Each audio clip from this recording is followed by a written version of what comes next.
हाँ, मुझे अभी-अभी लाइट हुई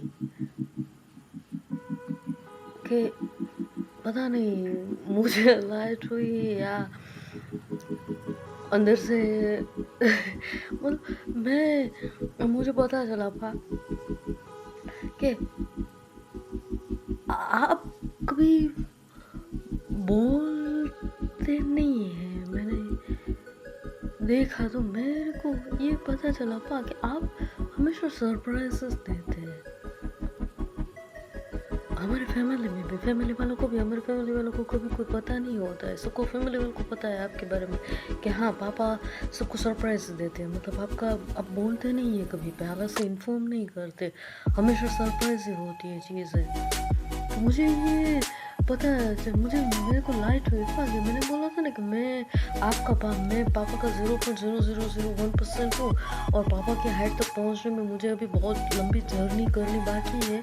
तो मुझे ये पता चला कि एक जो कॉन्सेप्ट आपने मुझे बोला था वो 2012-13 में, कि तुम्हें जो कोई भी चीज़ें चाहिए होती है उसे विजुअलाइज करो, उस तरह से जीना सीखो, उस तरह से अपनी बॉडी लैंग्वेज, उस तरह से अपनी लाइफ स्टाइल, उस तरह के अपने लाइफ स्टैंडर्ड, उस तरह की डिसिप्लिन, उस तरह की मतलब जो तुम्हें चाहिए वो फ्यूचर में, उसे आज से ही जीना शुरू करो। बिलीव ऐसे करो कि वो चीज़ तुम्हें मिल गई है, वो लाइफ स्टैंडर्ड, वो हाइट तक तुम पहुंच गए हो और उस चीज़ को, उस स्टैंडर्ड को तुम अपने अंदर डिज़ोल्व कर लो, अपने अंदर डिज़ोल्व करके फिर उस तरह से तुम जियो, तो वो चीज़ तुम्हारे लिए रियल हो जाएगी।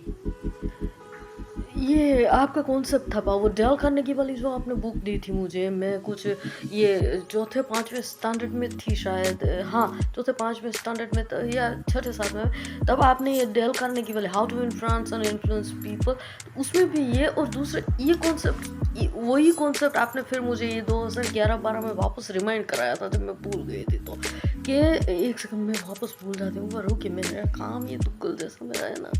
हाँ हाँ, आपने उसके बाद मुझे ये स्वेट मार्टिन वाली, एक वो स्पेंसर जॉनसन वाली, मतलब ये ऐसे ऐसे जो मोटिवेशनल बुक्स, एक इंग्लिश रीडिंग इंग्लिश वाली ऑडियो और रिटन कंटेंट और ऑडियो कंटेंट वाली भी व्हाट्सएप में आपने एक बार मुझे भेजी थी, वो भी मैंने पढ़ी थी। मुझे पता चला था कि इंग्लिश इज़ हाईली कॉर्टियस लैंग्वेज। मतलब इंग्लिश के अंदर बहुत ही ज़्यादा ये लोग नम्रता का, कोई भी लैंग्वेज के, इंग्लिश एक ही ऐसी लैंग्वेज है जिसमें नम्रता का प्रयोग बहुत ही ज़्यादा होता है।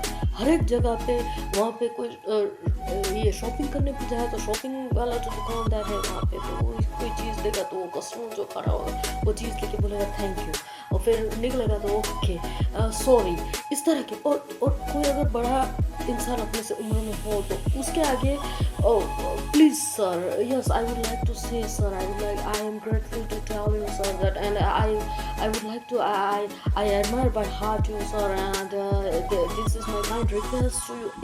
इस तरह के इलाबोरेट चीज़ों को विनम्रता से करके फिर बाद में इंग्लिश को बोला जाता है। तो वो बुक आपने मुझे भेजी थी, वो मुझे पता है। तो ये इस तरह से ये कॉन्सेप्ट आपने मुझे 2011-12 में बोला था, मैं वापस बोल रहा हूँ कि आपने बोला था कि सपने हर एक इंसान देखता है, सपने हर एक इंसान देखता है, ख्वाहिशें हर एक इंसान रखता है, ड्रीम्स हर एक के होते हैं, लेकिन क्यों हर एक इंसान टॉप पर नहीं पहुंच सकता? हर एक इंसान क्यों टाटा बिरला, हर एक इंसान स्टीव जॉब्स, हर एक इंसान या मस्क, टेस्ला या मतलब कोई अंबानीज, तो क्यों हर एक के लिए उसके सपने पूरे नहीं होते? क्यों? क्योंकि उनकी जो डिज़ायर होती है वो उतनी इंटेंस नहीं होती। जो उनकी डिज़ायर होती है उस तरह से उन लोगों ने जीना शुरू नहीं किया होता, सिर्फ उन लोगों ने ख्वाबों में वो चीज़ें देखी होती है कि देखते हैं, चलो ख्वाब देखते हैं अपने, एक दिन बहुत रिच बनेंगे, बहुत सारे पैसे मिलेंगे, बहुत सारे ये वो करके। पर उसके लिए उसने कोई कन्फर्म ये बांध के कोई ना ही कुछ प्रयत्न किए होते हैं, ना ही वो उस गोल पे फ़र्म रहा होता है, उसका माइंड वेवरिंग होता है। आपने उसके लिए मुझे एग्ज़ाम्पल्स भी कई सारे ये अपने आस-पास वाले जो रिलेटिव्स हैं उसमें से जो उसके साथ रिलेटेड होते थे, उन लोगों के जो जो सक्सेस नहीं हो पाए, तो उन लोगों के हाल में जो मौजूद हैं और सक्सेस नहीं हो पाए, ऐसे इंसानों के आपने मुझे एग्ज़ाम्पल्स भी दिए थे कि ये फलाना वो जो था उसने क्या क्या 12-15 जॉब, कोई एक जॉब पे वो टिकता ही नहीं था। और उसका माइंड ही कंप्लीट वेवरिंग, मतलब कोई जगह पे उसका गोल फिक्स ही नहीं था, तो वो इंसान नेचुरली आगे ज़िंदगी में बढ़ ही नहीं पाएगा।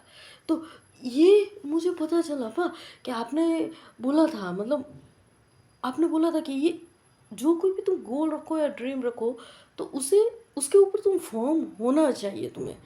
तो मुझे ये लाइट हुई कि विजुअलाइजेशन और ये दोनों का तो मतलब मुझे पता चला कि छोटी-छोटी चीज़ों को लेकर जो मैं क्लैरिफ़ाई या चीज़ों को मतलब चीज़ों को क्लैरिफ़ाई करने की या ट्रांसपेरेंसी लाने के लिए मैं जो भागा-भागी करती रहती हूँ, एक तरह की। तो मुझे पता चला कि नहीं यार, पापा का ये एटीट्यूड नहीं है। पापा जो है, पापा बिल्कुल ही मतलब रिस्पॉन्सिबल पापा पर्सनैलिटी है, और उसके साथ पापा का एटीट्यूड है, केयरलेस एटीट्यूड भी है। Mister Kabir Mehta is a careless personality कि कोई भी इश्यूज़, कोई भी चीज़ें, कोई भी मतलब वो कबीर ग्रेवाल जिनके अफेयर्स अक्सर सुर्खियों में पाए जाते हैं। तो पापा आपकी हिस्ट्री रही है, हम लोगों को पता है कि आपकी भी इस तरह से हिस्ट्री, हम लोग छोटे छोटे थे तब से हमको पता है कि कबीर मेहता जिनके अफेयर्स अक्सर सुर्खियों में पाए जाते हैं न्यूज़ हेडलाइंस में, तो कबीर मेहता ने कभी परवाह नहीं की है। तो मुझे पता चला कि आपने जो बोला था कि तुम्हें जो चाहिए उस तरह से तुम जीना आज से शुरू करो। तो मुझे पता नहीं मेरे अंदर ये सारे वर्ड आए कि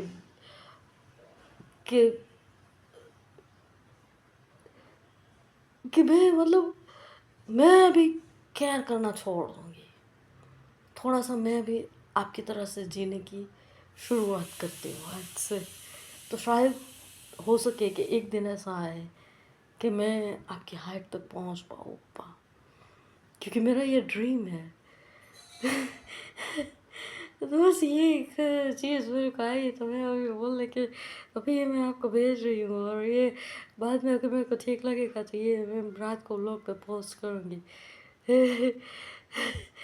या हाँ, और आपने बोला था कि केयर इंसान बगैर बगैर कोई वजह के केयर इस तरह से बहुत ज़्यादा बिन ज़रूरी केयर, अननेसेसरी केयर, इस तरह केयर नहीं, मतलब मुझे तो इंग्लिश नहीं आता, पर unnecessary focus on unnecessary issues, तो वो कब करेगा इंसान जब उसके लिए लग्जरी एक्स्ट्रा ऑर्डिनरी होगी। आपने बोला था ये आपके वर्ड्स थे कि लग्जरी को लेके वो इंसान इतना प्रभावित हो जाता होगा ना अंदर, तो ही वो उस पे उसके ऊपर फोकस करेगा।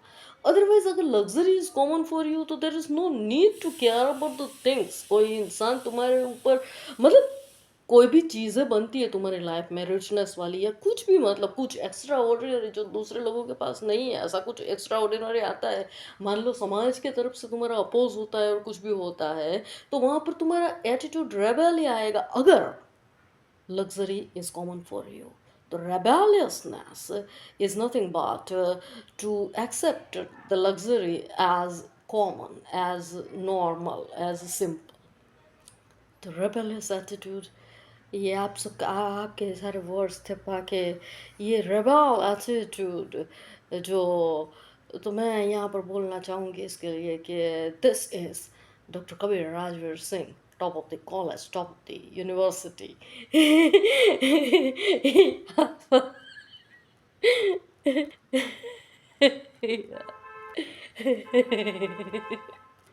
और वो मेरे मेरे फेवरेट है, तुम क्यों चले आते हो, नहीं चुपके से आप ही जाओ।